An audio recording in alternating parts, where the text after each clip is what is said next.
എനിക്ക് ആ അഡ്വാൻസ് കിട്ടിയ വളരെ നന്നായിരുന്നു. പറഞ്ഞിരുന്ന സമയം കഴിഞ്ഞിരിക്കുക. അതെ ഡോക്ടറെ, ഞാനേ വളരെ പ്രധാനപ്പെട്ട കാര്യം പറയാനാ വന്നത്. അഡ്വാൻസ് എന്തിനാ? ഞാൻ ഈ ആശുപത്രി എന്നെ എഴുതി അങ്ങോട്ട് തരുമല്ലോ. ആശുപത്രി കിട്ടിയിട്ട് എനിക്ക് എന്താ കാര്യം? അതെ, അതെന്താണെന്ന് വെച്ചാൽ ഞാൻ പറഞ്ഞുതരാന്നേ. ഡോക്ടർക്ക് ഇപ്പൊ ഈ നാട്ടിൽ എന്താ പേരെന്ന് അറിയുവോ? എന്റെ മോൾ ഒരു ദിവസം ലണ്ടനിൽ നിന്ന് ഫോൺ ചെയ്ത് ചോദിക്കുക, അച്ഛാ നമ്മുടെ ആശുപത്രി മിടുക്കനും സുന്ദരമായ ഡോക്ടർ എത്തിയെന്ന് കേട്ടത് ശരിയാണോ എന്ന്. ഞാൻ പറഞ്ഞു ശരിയാണെന്ന്. അവക്ക് ഭയങ്കര സന്തോഷമായിപ്പോയി. അതായത് ഡോക്ടറിന്റെ പേര് ലണ്ടൻ വരെ എത്തിയിരിക്കുന്നു. ആരോ ഇവിടുന്ന് ഊമക്കത്തെഴുതി അറിയിച്ചതാവും. ഇനിയും കുറച്ചു കാലം കൂടി ഞാനിവിടെ നിൽക്കേണ്ടി വന്നാൽ ലണ്ടൻ മാത്രമല്ല ലോകം മുഴുവൻ ഞാൻ അറിയപ്പെടും. അതാണ് എന്റെ അവസ്ഥ. അറിയപ്പെടണം. അതിൽ ഏറ്റവും കൂടുതൽ സന്തോഷിക്കുന്നത് ഞാനായിരിക്കും. എന്റെ മോള് ലണ്ടനിൽ എന്ത് ചെയ്യുന്നു എന്ന് ഡോക്ടർ ചോദിച്ചില്ല. മകളവിടെ എന്തൊക്കെ ചെയ്തു കൂട്ടുന്നു എന്ന് ഇവിടെ ഇരുന്നുകൊണ്ട് നിങ്ങൾക്ക് പറയാൻ പറ്റില്ലല്ലോ. അതുകൊണ്ട് ചോദിച്ചില്ലെന്നേ ഉള്ളൂ. അവളവിടെ FRCS പഠിക്കുകയാണ്. വളരെ സന്തോഷം. ഞാനൊരു ശുദ്ധ മനസ്കനാണേ. ഞാൻ അതിലും ശുദ്ധ മനസ്കനാ. അല്ല, അതെനിക്കറിയാം. അതുകൊണ്ട് തന്നെ നമ്മൾ തമ്മിൽ വളച്ചുകെട്ടി സംസാരത്തിന്റെ ആവശ്യമില്ല. ഡോക്ടർ എന്റെ മരുമോനായി കാണാൻ ഞാൻ ആഗ്രഹിക്കുന്നു. എനിക്കാകെ ഒരു മകളേ ഉള്ളൂ. അവളെ സുരക്ഷിതമായ കയ്യിലേൽപ്പിച്ചാൽ. എന്റെ കൈ വളരെ സുരക്ഷിതമായ കൈയാണ്. പക്ഷേ ഒരു പക്ഷമില്ല ഡോക്ടർ, ഞാൻ തീരുമാനിച്ചു കഴിഞ്ഞു. എനിക്ക് അഡ്വാൻസ് പെട്ടെന്ന് കിട്ടിയിരുന്നെങ്കിൽ. ഇല്ല, ഇനി നമ്മൾ തമ്മിൽ അഡ്വാൻസും ഇല്ല, ശമ്പളവും ഇല്ല. എന്റെ മോളെയും അതോടൊപ്പം ഈ ആശുപത്രിയും കൂടി അങ്ങോട്ട് ഏൽപ്പിക്കുക. അതല്ല, ഒന്നും പറയണ്ട, ഒന്നും പറയാൻ ഞാൻ സമ്മതിക്കത്തില്ല. ഒന്നും പറയണ്ട. ഭഗവാനെ, ഒടുവിൽ അഡ്വാൻസും ഇല്ലാണ്ടായോ? ഡോക്ടർ, എന്താണോ? ഡോക്ടർ അച്ഛനും അമ്മയും വന്നിരിക്കുന്നു. ഡോക്ടറിന്റെ അച്ഛനും. നോക്കെത്താ ദൂരം വരെ ഒരു പാടം, പിന്നെ തെങ്ങുന്തോപ്പ്, റബ്ബർ, ചുക്ക്, കുരുമുളക്, ഏലം ഇതെല്ലാം വിറ്റിട്ടാണ് ഇവനെ പഠിപ്പിച്ചത്. കോഴിക്കോട് പഠിച്ചു കഴിഞ്ഞപ്പോ അവൻ പറഞ്ഞ് എറണാകുളത്ത് പഠിക്കണം, പിന്നെ പറഞ്ഞ് തൃശ്ശൂര് പഠിക്കണം, പിന്നെ കണ്ണൂര്, കോട്ടയം, കാഞ്ഞിരപ്പള്ളി, അങ്ങനെ കാസർഗോഡ് തൊട്ട് കന്യാകുമാരി വരെയുള്ള സ്ഥലത്ത് ഞങ്ങൾ അവനെ പഠിപ്പിച്ചു. ഇതും കഴിഞ്ഞപ്പോ പറയാണ് എന്തോ ഒരു പാല്, എന്ത് പാല്? മണിപ്പാല്. ഞാൻ പറഞ്ഞോളാം, എനിക്കറിയാം, ഇടയ്ക്ക് കയറി പറയരുത്. എന്താണ്? മണിപ്പാലി പഠിക്കണം. ആ സമയത്താണ് നമ്മൾ ആ റബ്ബർ എസ്റ്റേറ്റ് വിറ്റത്. 27 ഏക്കറല്ല, അമരാവതിയിലുള്ള 30 ഏക്കർ. ആര് നോക്കണം എവിടേക്ക് കിടക്കണം? എന്ത് വിറ്റാലെന്താ, ഒന്നും പാഴായി പോയിട്ടില്ലല്ലോ. റബ്ബറും തെങ്ങും ഒക്കെ ഇനി ഇഷ്ടം പോലെ വാങ്ങിക്കാമല്ലോ. എല്ലാരും ഉണ്ടല്ലോ. മമ്മി എന്തൊക്കെയുണ്ട് വിശേഷം? ഡാഡി എവിടെ? ഡാഡി അങ്ങ് ഒത്തിരി ക്ഷീണിച്ചു പോയല്ലോ. ആളെ കണ്ടിട്ട് മനസ്സിലായില്ല. സുമേ, ലതേ, അയ്മുട്ടി. ഞങ്ങളെയൊന്നും ഓർക്കുന്നില്ല. ഒരു എഴുത്തുമില്ല, ഒരു ഫോൺ പോലും ചെയ്യാറുമില്ല. ഡോക്ടർക്ക് എവിടാ ഇതിനൊക്കെ സമയം? മമ്മി, ഡാഡി, ഇത് ആശുപത്രി ഓണർ കുമാരൻ തമ്പി. മാധവൻ തമ്പി. ഓ, മാധവൻ തമ്പി. ഞങ്ങൾ വേണ്ടതുപോലെ പരിചയപ്പെട്ടു. ഡോക്ടർ ഡ്യൂട്ടിയിലല്ലേ, ഇവരുടെ കാര്യം ഞാൻ നോക്കിക്കോളാം. അത് വേണ്ട, അവർക്ക് പോകാൻ തിരക്ക് കാണും. തിരക്കില്ല, ഞങ്ങൾക്ക് ഒരു തിരക്കുമില്ല. അപ്പോഴോ? അയ്മുട്ടി, ഇറങ്ങാൻ നേരത്തെ കാറ് കേടായി, പിന്നെ ഞങ്ങൾ ലോറിയിൽ അല്ല ബസ്സിലാവുന്നത്. ഡോക്ടറെ, എല്ലാം ഒരു നിമിത്തമായിട്ടാ എനിക്ക് തോന്നുന്നത്. അല്ലെങ്കിൽ തന്നെ ഡാഡിയും മമ്മി ഇന്ന് ഇവിടെ എത്തിച്ചേരുവോ? വന്നാട്ടെ, ഞാൻ അവരെ വീട്ടിലേക്ക് കൊണ്ടുപോകാം. അത് വേണ്ട, ഒന്നും പറയണ്ട. വന്നാട്ടെ, നമുക്ക് വൈകിട്ട് കാണാം. ഞാൻ പറഞ്ഞു ചേച്ചി, മക്കളെ കയറി. മോനെ, നീ വേഗം വരണേ. എന്നെ പിടിച്ചൊരു മുറിക്കകത്തിട്ട് പൂട്ടി. കഞ്ഞിവെള്ളം പോലും തന്നില്ല. ഒടുക്കം അലക്കമ്പരിൽ നിന്ന് വാടക കൂടെ തുണി ഒപ്പിച്ചു. എനിക്ക് വേറെ നിവൃത്തി ഉണ്ടായില്ല രാജഗോപാല. സാരമില്ല, ഇന്നുകൊണ്ടെല്ലാം തീരുമല്ലോ.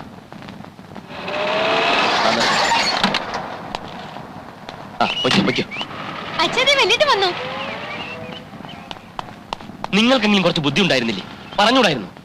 ഞാനിവിടെ നാട്ടുകാരെയും പോലീസിനെയും പേടിച്ച് കള്ളപ്പണി ചെയ്യാന്ന് അറിഞ്ഞിട്ടും അതിഥികളായിട്ട് വന്നിരിക്കുന്നു.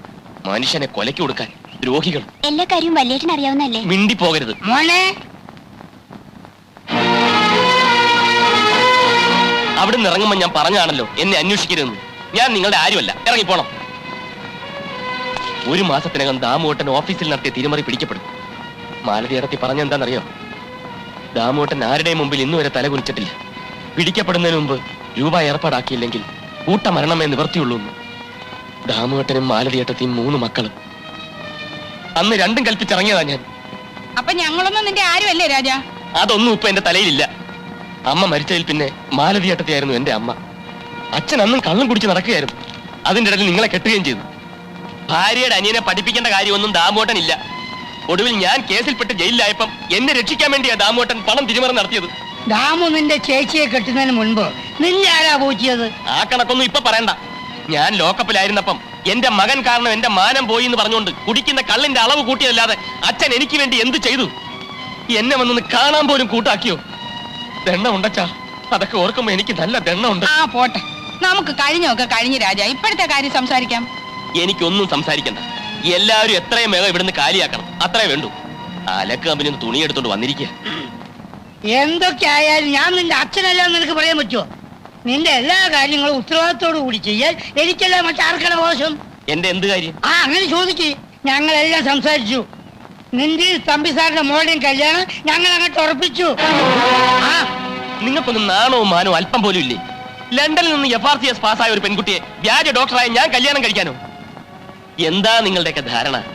അഡ്വാൻസ് എന്ന് പറഞ്ഞൊരു തുക കയ്യിൽ കിട്ടിയാൽ ആ നിമിഷം ഞാൻ ഇവിടെ സ്ഥലം വിടും, അറിയൂ? ഞാൻ എന്തൊക്കെയോ കണക്ക് കൂട്ടി. അങ്ങേര് തരുന്ന സ്ത്രീധന തുക കൊണ്ട് എന്റെ കൊച്ചുങ്ങൾക്കും ഒരു മേൽഗതി ഉണ്ടാവുമല്ലോ എന്ന് ആശിച്ചു. ഇതിനൊന്നും കൂട്ടു നിൽക്കാൻ എന്നെ കിട്ടില്ല. ശരിയാ രാജ. ലതേ സുമേ നിന്റെ ആരും അല്ലല്ലോ. അവരെ പ്രസവിച്ച ഞാനായി പോയില്ലേ? അതൊന്നും പറയണ്ട. അങ്ങനെയൊന്നും ഞാൻ ചിന്തിച്ചിട്ടേ ഇല്ല. നീ ചിന്തിച്ചു. ചിന്തിച്ചെങ്കിൽ ചിന്തിച്ച്. ഇപ്പൊ എന്താ വേണ്ടത്? ഏതായാലും നീ ഈ കള്ളവേഷം കെട്ടി എങ്കിൽ പിന്നെ അത് മുഴുവനായിട്ട് അങ്ങോട്ട് ആടിക്കൂടെ നിനക്ക്?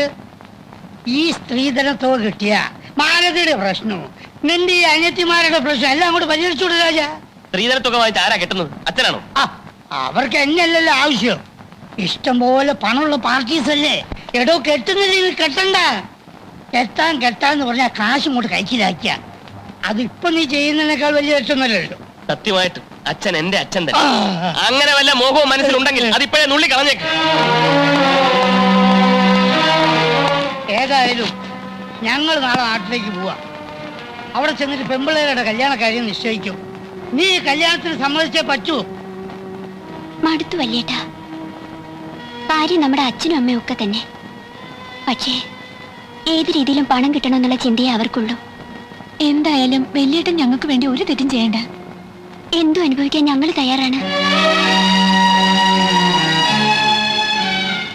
വേണ്ട, എല്ലാവരും എന്റെ നെഞ്ചിൽ ചവിട്ടി രക്ഷപ്പെട്ടുള്ളൂ. ഇനി FRCSകാരുടെ ഭർത്താവുക. ഭഗവാനെ, ഇതെവിടെ ചെന്ന് അവസാനിക്കും?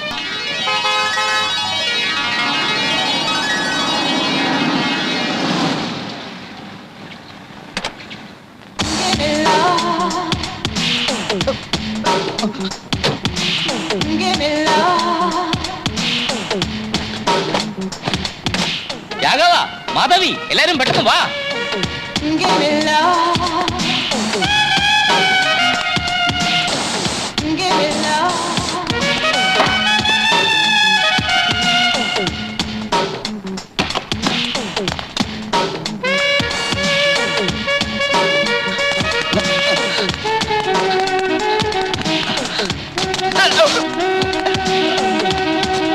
ഹായ് നന്ദിനി. ഹലോ ദേവേട്ടൻ.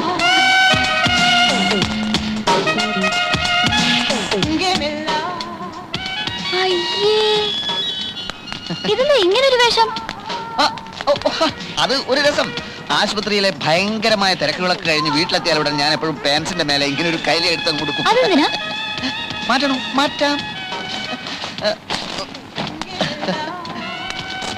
അമ്മ അവൻ എന്നോടൊരു വാക്ക് പറഞ്ഞില്ലല്ലോ. ഞാനും എയർപോർട്ടിൽ വരുമായിരുന്നില്ലേ? പറയാൻ വേണ്ടി ഞാൻ നിന്റെ മുറി വന്നായിരുന്നു. അപ്പൊ നീ കുളിക്കുകയായിരുന്നു. കുളിക്കുന്നതിന് മുമ്പ് പറയായിരുന്നില്ലേ? അല്ല, അപ്പൊ ഞാൻ കുളിക്കുകയായിരുന്നു. അല്ല, എന്റെ കുളി കഴിഞ്ഞപ്പോഴല്ലേ അമ്മാവൻ കുളിച്ചത്? അല്ല, നിന്റെ കുളിക്ക് ശേഷം കുളിച്ചത് നിന്റെ അമ്മായിയായിരുന്നു. അല്ലല്ലല്ല, ഞങ്ങളുടെ കുളിക്ക് മുൻപായിട്ടല്ല അമ്മാവൻ കുളിച്ചത്. എന്റെ കുളിയും അമ്മാവന്റെ കുളിയും നടക്കുന്നതിന് മുൻപായിട്ട് ഈ വീട്ടിൽ വേറെ ആരെങ്കിലും കുളിച്ചോ എന്നുള്ളതാണ്. എന്തോന്നാ ദേവേട്ട ഇത്? കുളി കോമ്പറ്റീഷനോ?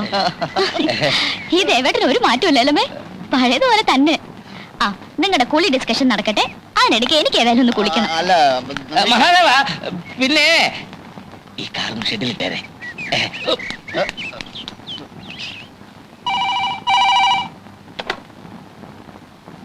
Yes, doctor Rajagopal here. ആ, തമ്പി സാർ. എന്താ സാർ? പിന്നെ എന്റെ മോളുണ്ടല്ലോ, നന്ദിനി FRCS, അവള് ലണ്ടനിൽ നിന്ന് വന്നു. ഇന്ന് അത്താഴം നമുക്ക് ഒരുമിച്ചാവാം. കൂട്ടത്തിലെ വളരെ പ്രധാനപ്പെട്ട ഒരു കാര്യം സംസാരിക്കാവാം. അല്ല, അതിപ്പോ ഇവിടുത്തെ തിരക്ക് സാറിന് അറിയാമല്ലോ. ഒരു നിമിഷം മാറി നിൽക്കാൻ പറ്റില്ല. രോഗികൾക്ക് പരമാവധി സേവനം കൊടുക്കുക എന്നുള്ളതാണല്ലോ ഒരു ഡോക്ടറുടെ കടമ. വേണ്ട വേണ്ട വേണ്ട, ഒഴിവഴി ഒന്നും പറയണ്ട. രാത്രി അരമണിക്കൂർ മാറി നിന്ന് വെച്ച് ആകാശം ഒന്നും ഇടിഞ്ഞു വിടാൻ പോകുന്നില്ല.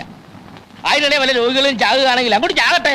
അല്ല പിന്നെ ഡോക്ടർ വരണം. ആ ശരി, വെക്കട്ടെ. ആ സാവിത്രി, ഗംഭീരമായ ഒരു അത്താഴം ഇന്ന് റെഡിയാക്കിക്കോ. രാത്രി ഡോക്ടർ വരും. കല്യാണക്കാരി ഇന്ന് തന്നെ നമുക്ക് തീരുമാനിക്കണം. ആ മൂശാട്ടെ അവിടെ, ആരെ? ആ മഹാദേവൻ. ഡോക്ടർ വരുമ്പം അവനെ എങ്ങനെയെങ്കിലും ഇവിടുന്ന് ഒഴിവാക്കണം. ശല്യം. മഹാദേവാ,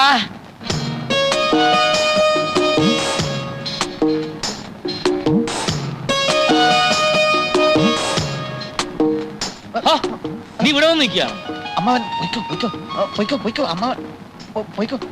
നന്ദിനി ഇപ്പൊ വരും, എല്ലാ കാര്യങ്ങളും സംസാരിക്കണം. പോകൂ. പിന്നെ കുളി കഴിഞ്ഞ് ഗാർഡനിൽ വരാമെന്ന് ഏറ്റിട്ടുണ്ട്. ആണോ? അതെ. അപ്പൊ ഞാൻ വന്ന് എത്ര നന്നായി. എന്താ അമ്മാവ? ഇപ്പൊ നീ സംസാരിച്ചാൽ ആകെ കുളവാകും മഹാദേവ. ഇന്നലെ നിന്നെ പുകഴ്ത്തി ഞാൻ ഒരുപാട് സംസാരിച്ചു നോക്കി, ഫലം ഉണ്ടായില്ല. ഒരു കാര്യം ചെയ്യും, നീ ഇപ്പൊ തന്നെ സ്ഥലം വിട്ടു. എന്തിന്? പട്ടണത്തിൽ പോയി ഒരു സിനിമ കണ്ടേച്ചു വാ. ഒരു പുതിയ ഹിന്ദി സിനിമ കളിക്കുന്നുണ്ടല്ലോ, ദീവാലി ചാവാലി ദിൽബലീഹും. ദുൽഹനിയ ലേ ജായെങ്ക, അതാണ്? അത് തന്നെ. അതിന്റെ കഥ അറിയാവോ നിനക്ക്? അറിയില്ല. ആ, ഇതാ അതിന്റെ കുഴപ്പം. അതിന്റെ കഥ ഞാൻ പത്രത്തിൽ വായിച്ചതാ. ഓഹോ. നന്ദിനിയെ പോലെ ലണ്ടനിൽ പഠിച്ച നായിക, അവളെ വശത്താക്കാൻ 18 അടവും പ്രയോഗിക്കുന്ന നായകൻ. അതിൽ 18 പഠിക്കണമെന്നൊന്നുമില്ല. ഒരു 4-5 അടവെങ്കിലും പഠിക്കാതെ ഇനി നീ അതിനോട് സംസാരിക്കണ്ട. അത് അപകടമാ. അച്ഛനിൽ സിനിമ കണ്ടേച്ചുവാ. അത് എങ്കിൽ ഞാൻ നന്ദിനിയെ കൂടി വിളിക്കാം. ഞങ്ങൾ ഒരുമിച്ചൊരു സിനിമ കണ്ടിട്ട് ഒരുപാട് നാളായി അമ്മാവ. എന്താ മഹാദേവ നീ ഇങ്ങനെ വിവരക്കേട് സംസാരിക്കുന്നത്? അവൾ ആ സിനിമ കണ്ടാൽ നീ പ്രയോഗിക്കുന്ന അടവെല്ലാം സിനിമയെന്ന് കണ്ടുപഠിച്ചാണെന്ന് അവക്ക് മനസ്സിലാവില്ലേ? ഓ, കറക്റ്റ്. വിട്ടോ, സ്ഥലം വിട്ടോ. രൂപ എന്റെ കയ്യിലുണ്ട്. പിന്നെ ഇത് ഞാൻ തന്നതാണെന്ന് പറഞ്ഞിട്ട് അമ്മാവരിന്ന് നന്ദിനിക്ക് കൊടുക്കണം. ഇത് നന്ദിനിക്ക് ഞാൻ കൊടുക്കണം. കൊടുക്കണം. കൊടുക്കാം. ഓ,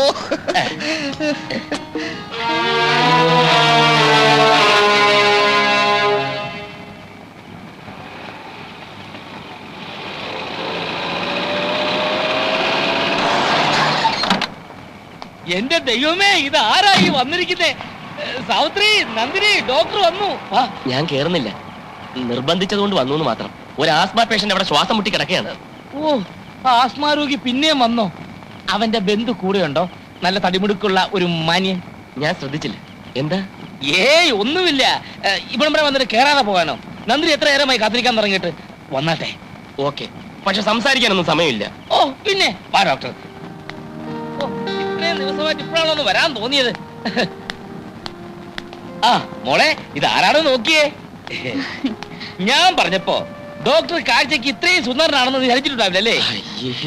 please to meet you doctor. Hello. ഇരിക്കു ഡോക്ടറെ. മോളെ, അമ്മ എവിടെ? സാവിത്രിയെ ഒന്ന് വന്നിട്ട് പോയേ.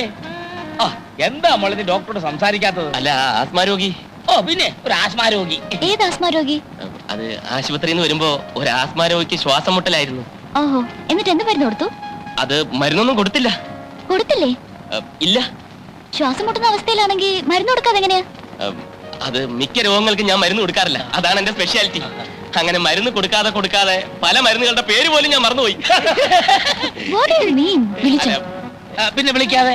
നമ്മുടെ സുന്ദരനായ ഡോക്ടറെ നീ കണ്ടിട്ടില്ലല്ലോ? കണ്ടോ? കണ്ണ് നിറയെ കണ്ടു. അച്ഛൻ എന്തിനാ ഇദ്ദേഹത്തെ ഇടയ്ക്കിടയ്ക്ക് സുന്ദരനായ ഡോക്ടർ എന്ന് വിശേഷിപ്പിക്കുന്നത്? ഡോക്ടർ സുന്ദരനായതുകൊണ്ട്. പൊടി. പിന്നെ സാവിത്രി, കൂട്ടൊക്കെ പെട്ടെന്ന് എടുത്ത് വെച്ചോ. നിങ്ങൾ ഡോക്ടർമാരായി, ഡോക്ടർമാരെ പാടായി. അവർ സംസാരിക്കട്ടെ, നമ്മളിവിടെ നിൽക്കണ്ട. അല്ല, ആസ്മ പേഷ്യന്റ്. ആസ്മ പേഷ്യന്റ് പടിയായി. ഡോക്ടർ അവിടെ ഇരുന്നേ.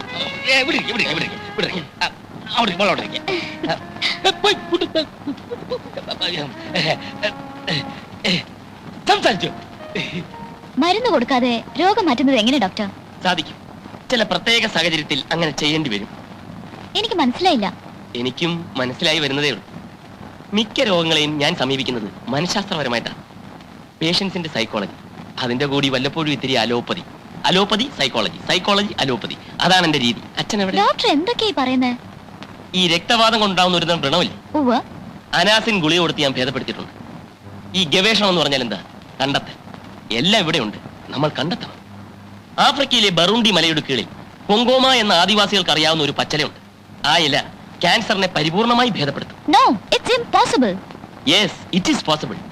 വെനിസ്വേലയിലെ ഗ്രാമീണർ നമ്മുടെ ഈ കറിക്കത്തി ഉപയോഗിച്ച് ഹൃദയ ശസ്ത്രക്രിയ നടത്തും. I can't believe all these things. You have to. Miss Nandini പഠിച്ചത് തിയറി, ഞാൻ പറയുന്ന റിയാലിറ്റി ഇൻ പ്രാക്ടീസ്. ഡോക്ടർ എന്നെ ഒരു ഫൂളാക്കാനുള്ള ശ്രമമാണോ? അതുകൊണ്ട് എനിക്കുള്ള നേട്ടം മിസ് നന്ദിനി ഒന്ന് മനസ്സിലാക്കണം. FRCS വലിയ പഠിത്തമായിരിക്കും, പക്ഷേ 3 ലോക രാഷ്ട്രങ്ങളിലുള്ള അത്രയും വിവിധതരം രോഗങ്ങൾ ലണ്ടനിലില്ല. അതുകൊണ്ട് തന്നെ ഞങ്ങൾ അത്രയും പ്രാക്ടിക്കൽ എക്സ്പീരിയൻസ് നിങ്ങൾക്കില്ല. അറിഞ്ഞുകൂടാത്തതിനെല്ലാം ഇല്ലെന്ന് പറഞ്ഞ് നിഷേധിക്കുന്നത് വിവരക്കേടാണ്. മനസ്സിലായോ? I am sorry doctor. It is all right. എന്തോ രോഗം മരുന്ന് ഇതിനെപ്പറ്റി പറയുമ്പോൾ ഞാൻ പെട്ടെന്ന് ഇമോഷണലായി പോകും. I am also sorry. Doctor പറഞ്ഞത് ശരിയാണ്. എനിക്കറിയാത്തതൊക്കെ ഇല്ലാത്താണെന്ന് ഞാൻ ധരിക്കുന്നത് തെറ്റാണ്. Anyhow you are a well informed genius. Thank you. ഞാനങ്ങോട്ട് വരുവാന്നേ. ഭക്ഷണമൊക്കെ എടുത്തു വെച്ചിട്ടുണ്ട്. അതിനു മുമ്പ് നിങ്ങളോട് രണ്ടുപേരോടും വളരെ പ്രധാനപ്പെട്ട ഒരു കാര്യം എനിക്ക് പറയാനുണ്ട്. അതെന്ത് കാര്യം അച്ഛാ? അത് പറയുമ്പോ കേട്ടോ. പറയട്ടെ? എനിക്ക് പറയൂ. പറഞ്ഞോട്ടെ. അതിനെന്താ? എന്റെ ഒരേ ഒരു ആഗ്രഹമാണ് ഞാൻ ഈ പറയാൻ പോകുന്നത്. അതായത് നിങ്ങൾ രണ്ടുപേരും ഓ, പോകുന്ന വഴിക്ക് ഒരു പൂച്ച കുറുകെ ചാടി. അപ്പോഴേ ഞാൻ കരുതിയതാ എന്തെങ്കിലും പ്രശ്നമാകുന്നു. ഡോക്ടറിന്റെ ആശുപത്രി പോകാതെ ഇവിടെ കിടന്ന് ഇങ്ങനെ കറങ്ങുന്നത്. ഞാനിവിടെ നിൽക്കില്ലേ, നിന്ന് കറങ്ങല്ലോ. കാഷ്വാലിറ്റിയിൽ ആരെങ്കിലും വന്നാൽ ഡോക്ടർ ഇല്ലെങ്കിൽ ഞാൻ ഭയങ്കര സ്ട്രിക്റ്റ് ആണെന്ന് അറിയാലോ. ഡോക്ടർ അതോട്ട് വന്നല്ലേ മഹാദേവ? അവസാനമായിട്ടല്ലല്ലോ. അമ്മാവൻ അറിയില്ലേ ഞാൻ ഭയങ്കര സ്ട്രിക്റ്റ് ആണെന്ന്? ഓക്കെ ഓക്കെ മിസ് നന്ദിനി, ഞാൻ പോകുന്നു. Nice meeting you doctor. It's my okay pleasure. Okay okay ഭക്ഷണം വിളമ്പി ഞാൻ വെച്ചായിരുന്നു. കഴിച്ചോളാം. ഞാനിപ്പോ ഏതായാലും വന്നത് നന്നായി. ഞാൻ ഭയങ്കര സ്ട്രിക്റ്റ് ആണെന്ന് നന്ദിനിക്ക് ബോധ്യപ്പെടാൻ ഒരു അവസരം കിട്ടിയല്ലോ. എടാ, ഫസ്റ്റ് ഷോ ഹൗസ്ഫുൾ ആയെന്ന് വെച്ച് നിനക്ക് സെക്കൻഡ് ഷോ ശ്രമിച്ചുകൂടായിരുന്നോ? ഇതാ നിന്റെ കുഴപ്പം. തിയേറ്ററിൽ ചെന്നപ്പോൾ നോട്ടീസും പാട്ടുപുസ്തകവും കിട്ടി, കഥാസാരം പിടികിട്ടി, നന്ദിനിയെ വശത്താക്കാനുള്ള ചില അടവുകൾ പഠിച്ചു. എനിക്ക് നല്ല വിശപ്പ്, അകത്തേന്ന് വല്ലതും കഴിക്കട്ടെ. സാവിത്രി, ആ മേശപ്പുറത്തിരിക്കുന്ന ആഹാരം എടുത്ത് ഫ്രിഡ്ജ് വെച്ചോ. മഹാദേവൻ വരുന്നുണ്ട്, കുറച്ച് കഞ്ഞി വിളമ്പിക്കോ. മുറി മുഴുവനും തിരക്കി. നീ മുറ്റത്തുള്ള കാര്യം ഞാൻ അറിഞ്ഞു. എന്താച്ചാ? എടി, നിന്നെ വിളിച്ചപ്പോ ഞാനാ ഫോൺ എടുത്തേ. എന്റെ ശബ്ദം കേട്ടതുകൊണ്ടായിരിക്കണം പുള്ളിക്കാരനൊന്ന് പരിങ്ങി. ആര്? ആ, ഒന്നും അറിയാൻ മേലാത്തതുപോലെ. എടി, നമ്മുടെ ഡോക്ടറെ, ഓ. ഡോക്ടർ രാജഗോപാൽ. ആ, നീ ഉടനെ ഹോസ്പിറ്റലിലോട്ടൊന്ന് ചെല്ലേ. എന്തിന്? അതെനിക്കങ്ങനെ അറിയാം.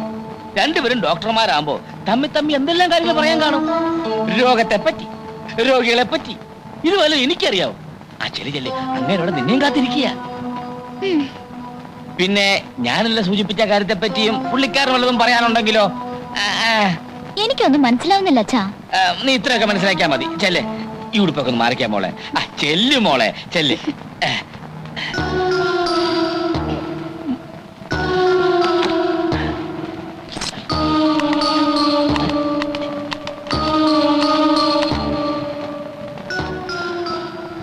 ഹലോ, ഇത് ഞാനാ, തമ്പി മുതലാളിയാ. അല്ലല്ല, നമ്മളിപ്പോ അങ്ങനത്തെ ഒരു ബന്ധമല്ലല്ലോ. അതെ, എന്റെ മോക്ക് ഉടനെ ഡോക്ടർ ഒന്ന് കാണണമെന്ന്. ഓ, ഒന്നും അറിയാൻ മേലാത്ത പോലെ. രണ്ടുപേരും ഡോക്ടർമാരാകുമ്പോ എന്തെല്ലാം കാര്യങ്ങൾ പറയാൻ കാണും. രോഗത്തെ പറ്റി, രോഗിയെ പറ്റി. ഇതുവല്ല എനിക്കറിയാവോ? ഇവിടെ ഇപ്പൊ പേഷ്യൻസിന്റെ തിരക്കാണ്. അവള് പുറപ്പെട്ട് കഴിഞ്ഞു. ആ, നെഞ്ചരിച്ചില്ലല്ലേ? ഒരു കാര്യം ചെയ്യും, എരിവും പുളിയും തൽക്കാലം ഒഴിവാക്ക്. എണ്ണയും അധികം വേണ്ട. 2 ദിവസം മരുന്ന് കഴിക്കും. എന്നിട്ടും നെഞ്ചരിച്ചിൽ മാറുന്നില്ലെങ്കിൽ നേരെ ഇങ്ങോട്ട് പോരെ. ശരി, ആ, ചെന്നാട്ടെ. വരട്ടെ. ഓ, എന്തൊരു വിരോധാഭാസം. ഒരു നെഞ്ചരിച്ചിലുകാരൻ മറ്റൊരു നെഞ്ചരിച്ചിലുകാരനെ കാണാൻ വന്നിരിക്കുന്നു. എങ്ങനെയുണ്ട്? ജെല്യൂസിൽ സിറപ്പ് കൊടുത്താലോ? വേണ്ടല്ലേ? വേറെ ഏതെങ്കിലും മരുന്ന് ഉണ്ടോ? എനിക്കറിയില്ല. ഇനി ഇടം തടിച്ച് നിൽക്കല്ലേ നിർമ്മലേ. ഒരു സമ്മേളനത്തിനുള്ള അത്രയും രോഗികൾ പുറത്തു നിൽപ്പുണ്ട്. ഈ നശിച്ചോമാർക്ക് പോകാൻ വേറെ ഒരു ആശുപത്രിയില്ല എന്റെ ഈശ്വര. അവർക്ക് കൈപ്പുണ്യമുള്ള ഡോക്ടർ മതിയല്ലോ. നല്ല പെരുമാറ്റം, വിദഗ്ധ ചികിത്സ, തമാശയുടെ വീക്ക്നെസ് നല്ലതുപോലെയുള്ള ആളാണ് ഈശ്വരൻ എന്ന് തോന്നുന്നു. ആയിരിക്കണം. നിർമ്മല എനിക്കൊരു ഉപകാരം ചെയ്തു തരണം. ആ എരപ്പാളി തമ്പിയുടെ മോളുണ്ടല്ലോ, ലണ്ടൻകാരി FRCS, അവളെ ഇങ്ങോട്ട് കെട്ടിയെടുക്കുന്നുണ്ട്. അവള് വന്നു പോകുന്നവരെ ഒരാളെ ഇങ്ങോട്ട് കടത്തി വിടരുത്. ഇത്രയൊക്കെ ആയ സ്ഥിതിക്ക് അവൾക്ക് പിടികൊടുക്കരുതല്ലോ. പ്ലീസ് ഒന്ന് മാനേജ് ചെയ്യണം. അവള് വന്നെന്ന് തോന്നുന്നു. Excuse me, doctor Rajagopal. Thank you. Good morning doctor. ആ, ഗുഡ് മോർണിംഗ്. വരൂ. പുറത്ത് നല്ല ആൾക്കൂട്ടം ഉണ്ടല്ലോ. ഈ തിരക്കിനിടയിൽ സംസാരിക്കാൻ. ആ, എന്തൊക്കെയുണ്ട് വിശേഷം നിർമ്മലേ? ഇന്നലെ വന്നെന്നറിഞ്ഞു. കോഴ്സ് കഴിഞ്ഞല്ലേ? കഴിഞ്ഞോന്ന് പറയാം. സുഖാണോ? പരമസുഖം. ആ, ഞാനും പര ഡോക്ടറാ. ഈ ഡോക്ടർ എനിക്കിവിടെ ഒരുപാട് സ്വാതന്ത്ര്യം തരുന്നുണ്ട്. ഒട്ടുമിക്ക രോഗങ്ങളെ പറ്റിയും അതിനെ പറ്റിയ മരുന്നുകളെ പറ്റിയും നല്ലപോലെ പറഞ്ഞു തരുന്നുണ്ട്. Is it? He is really great. ഇന്നലെ സംസാരിച്ചപ്പോ എനിക്കത് ശരിക്കും ബോധ്യായി. അലോപ്പതി സൈക്കോളജി കമ്പൈൻ ചെയ്ത് ഒരു പ്രത്യേക രീതി തന്നെ ഡോക്ടർ കണ്ടെത്തിയിരിക്കല്ലേ. അതെ.